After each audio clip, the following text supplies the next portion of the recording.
daughter was 2 when she was violated and left with a sexually transmitted disease. We always knew where our kids were when they were small. Because of the incubation period of the disease, we were able to narrow down the places where she could have been molested. Some creep in a trench coat didn't assault my daughter in a dark alley somewhere. My daughter's life was changed in our church. Keep me, O Lord, from the hands of the wicked. Preserve me from violent men who have purpose to make my steps stumble. Our pastor stood in front of the congregation one Sunday morning, and he said that we as a church needed to do more to protect our children, that our kids should be able to appreciate the purity of their childhood and not have their innocence stolen from them. And then he said that our kids should be able to discover who Jesus is in their lives without dealing with the wounds of abuse. And you know, although we agreed with him, we were a little surprised by his candor, but you know, once we thought about it, it really made a lot of sense. And then everyone in the church agreed to do whatever it took to make sure that our kids were safe. My mom has never been overprotective or anything, which kind of surprises me. It hasn't been easy for her since my dad left. She hears all these horror stories about men who try to abuse little girls whose dads have walked out on their families. Sometimes my mom gets scared for me and my sisters. So when our pastor said the church was going to do something to prevent abuse in our church, my mom was really glad. He said us kids should grow up living for Jesus without being abused, especially at church. Yeah, I don't know what made me say it. I had this outrage in me that said, we shouldn't let another kid get hurt on our watch. I mean, fortunately, we haven't had anything like that happen at our church, as far as we know. But that's only by God's grace. We sure hadn't done anything intentional to protect our kids. I remember some of the adults in our church talking about protecting their privacy, how the church should just trust people who love Jesus. All I know is the church said they wanted to protect kids, and I've never been abused. Honestly, I'm glad I met Jesus in a church where people cared enough about me to keep me safe. I mean, think about how one of these kids must feel. They think they can trust adults in their lives.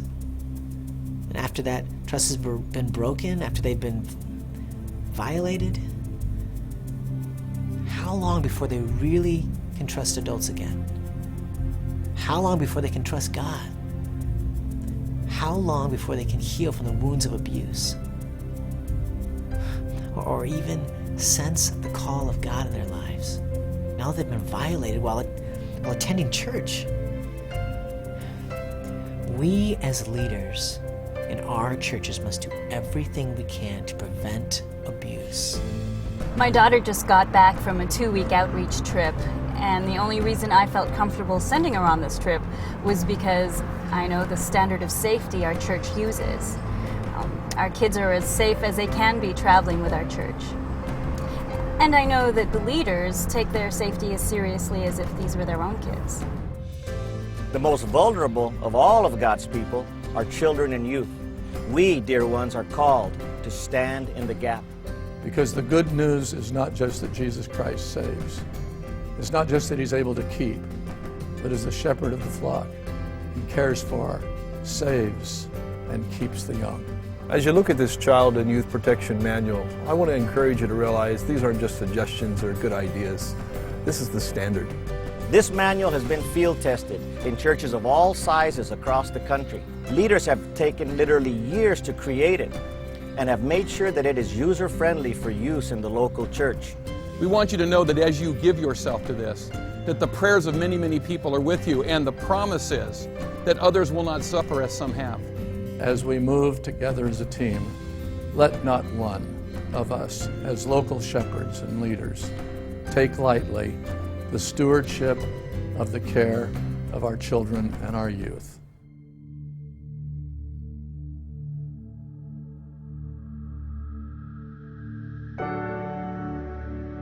Before we we can talk specifically about the steps of safety for our children and youth, it's important to understand the bigger picture of why we go to the trouble. Think of a child's life from God's vantage point. God has a plan for every child's life. Hell has a plan to delay fulfillment of God's plan. It often takes years and sometimes a lifetime for abused children to rediscover God's plan for their lives. The Foursquare Church is committed to providing safe places for children and youth. Places where they can discover Jesus Christ as Lord and Savior, and where they can grow in Him and in His plan for their lives. Sure, everyone thinks a kid should grow up safe, but sometimes we think abuse won't happen in our cities and in our churches. And certainly we hope it won't happen in our homes. But rather than simply hope, it's important to take a few proactive steps in our churches, in our cities, and in our homes to ensure the safety and well-being of our kids. In this training session, we will describe the effects of child abuse, commit to safe ministries for children and youth, understand how molesters operate, and discover steps to protect staff and volunteers from false accusations.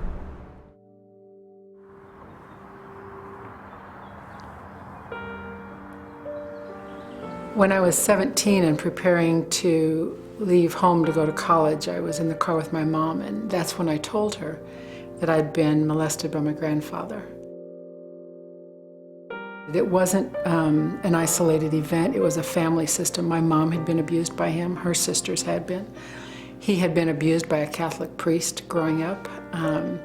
And so it's this system that you find in so many families. I don't remember my grandfather ever threatening me not to talk about it, and yet as a child you just don't, because there's a part where you take on the shame. And so part of my journey with God has just been not just the word grace or a theological kind of grace, but what experiential grace is like. At my age, there's still a sense sometimes I still get amazed by His grace because it's so counterintuitive to everything else in my life. We are all in agreement about the reality of child abuse. The stories we share with you in this training are true, although some of the identifying details have been changed. Children who were violated are now adults who live with the physical and emotional reminders of their loss of innocence.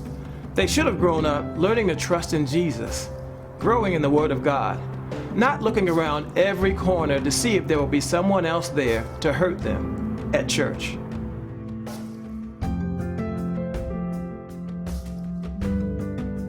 Abuse can leave physical wounds that jeopardize a person's health over a lifetime. Abuse can leave emotional wounds that make healthy relationships difficult or impossible. Abuse can leave spiritual wounds that keep kids in bondage, especially if abuse is hidden or minimized rather than ministered to with care and sensitivity. Children and youth often suffer in silence when they've been abused. When a child is abused, they may experience alienation, feelings of isolation, guilt, insecurity, and worse, victims of abuse in many cases victimize others. Families whose children or youth have been victimized often deal with a sense of responsibility for what happened, division within the family about what happened or how to deal with the situation, removal of family members from the home if a threat of abuse exists at home, breakup of the family and/or marriage due to the strain of the violation. Those accused of abuse often experience termination of ministry positions within the church and possibly removal from church itself, separation from the home and separation from the family, possible arrest, prison sentence, or probation if convicted. If convicted, a requirement to register for life as a convicted sex offender. Churches where abuse has occurred often experience estranged relationships due to mistrust and rumors, negative reputation within the community served by the church, significant loss of time, energy, and money spent defending or recovering from accusations of abuse, complex restoration of effective ministry and healthy relationships within the church and community. It's hard to anticipate all the circumstances or situations where children or youth may be in danger. The best rule is to always anticipate the possibilities. Look for practical ways to prevent compromising or dangerous situations. The Child and Youth Protection Manual details the standards of the Foursquare Church for dealing properly with these circumstances. Those who lead your ministries and are offering this training to you now will also provide you with details from these and other sections of the Child and Youth Protection Manual. Suitable supervision methods and ratios for church activities and overnight events. Managing bathroom visits and other situations where kids might be vulnerable to abuse. Involvement of parents and guardians in programs for children and youth. Appropriate interactions between staff members, volunteers, children, and youth. Warning signs of abuse and neglect.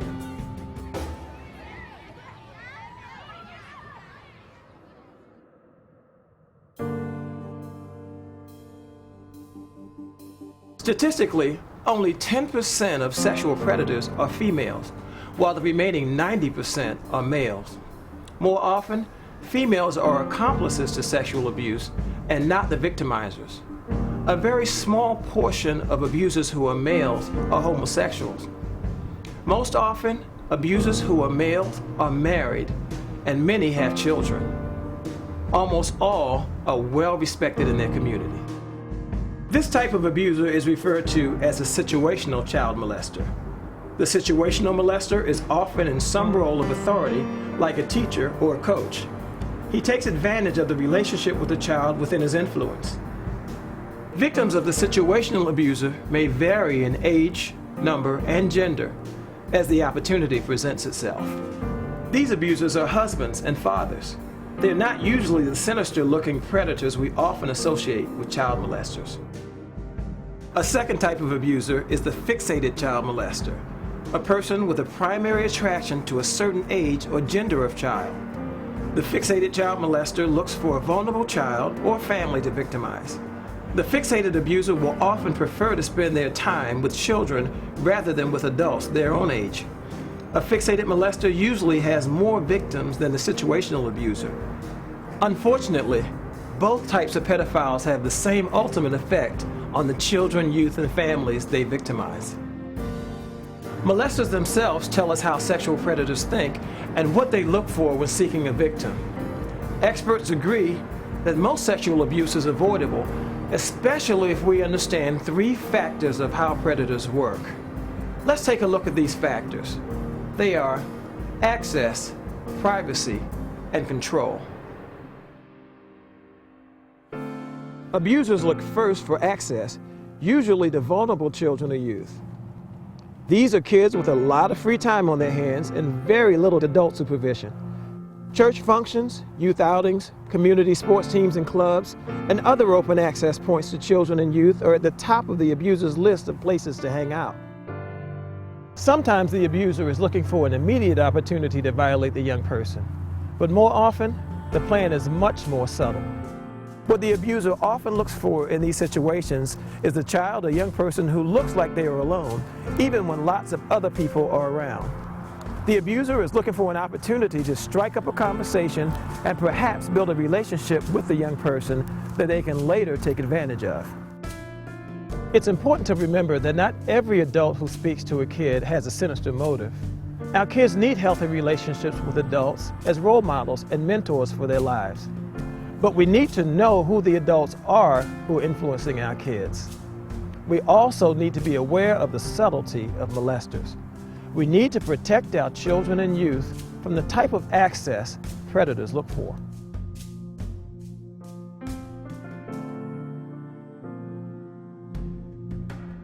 The sexual predator looks for privacy for 2 reasons. First, so that they will not get caught, and second, so they can build a relationship of secrecy with the child or young person. The abuser is aware that what they are doing is wrong and unacceptable with most of society. Therefore, they will almost always seek a place of seclusion once they have access to their victim. If you think like a molester for a moment, you could probably identify areas in your church that could offer privacy and seclusion for a pedophile to operate in secrecy. Consider basements, bathrooms, tool sheds, supply rooms, and apartments or other living quarters nearby. You can probably even identify areas of possible weakness in your own ministries where an abuser could gain privacy to violate a child. How about babysitting, playground supervision, or transition times before or after Sunday services? What about camps or retreats, or even transporting kids to and from church? The first line of defense is to have two adults, preferably not related to each other, supervising kids. This prevents the opportunity for privacy between a potential abuser and your kids. It's important to remember that not everyone's going to jump at the opportunity to do extra duty, like taking the last kid home whose parents forgot to pick him up. In this case, always have a second adult ride along, even if it takes a little extra time out of your schedule. It's better to ensure that our kids are safe, and it's important our staff and volunteers not be put in compromising situations with a child who might later accuse that adult of inappropriate behavior. We'll talk more in a minute about protecting our staff and volunteers, but for now, be sure to do everything possible to eliminate the elements of privacy from your ministry so abusers cannot capitalize on the access they may have gained.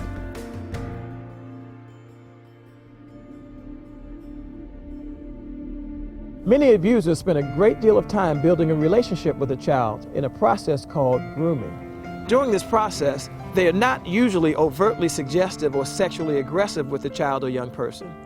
Rather, they try different approaches to see how far the child will let them go before they get nervous and resistive. Sometimes the predator will make promises to the child or young person of expensive gifts or taking them somewhere that is important to the young person. Often, the abuser actually becomes a buddy or hero in the eyes of the child because the adult listens to them and sides with them when others don't. The abuser is very likely to try to convince the child that if they are real friends or if they really love each other, the child will allow the adult to play special games or talk dirty as part of their friendship. The molester tries to make all this seem very normal and acceptable. The catch is, the child or young person is always forced to keep it all secret. This is where the molester gains the most control because he knows most children or youth won't tell. They don't want to get in trouble themselves, and by now, the molester is their friend. They don't want to get him in trouble either. This is where the pedophile gains the control he desires.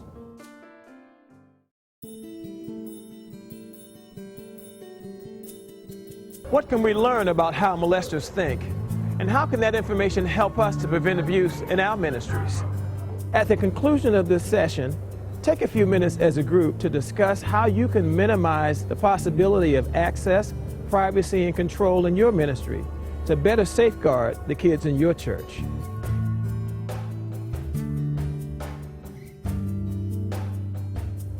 Finally, let's take a few minutes to talk about how to keep our staff and volunteers safe from false accusations.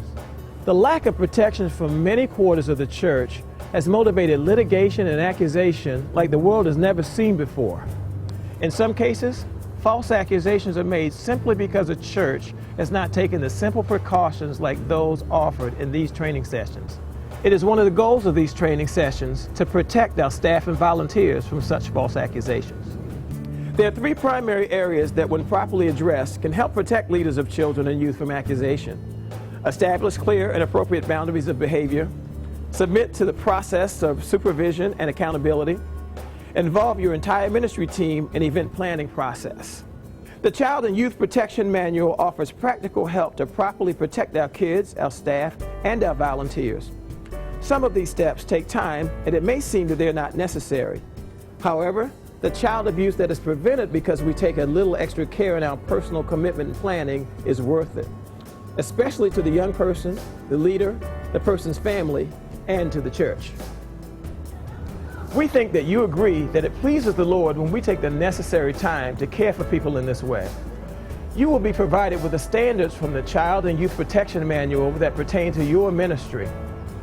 Your cooperation to maintain the highest standard of safety is greatly appreciated.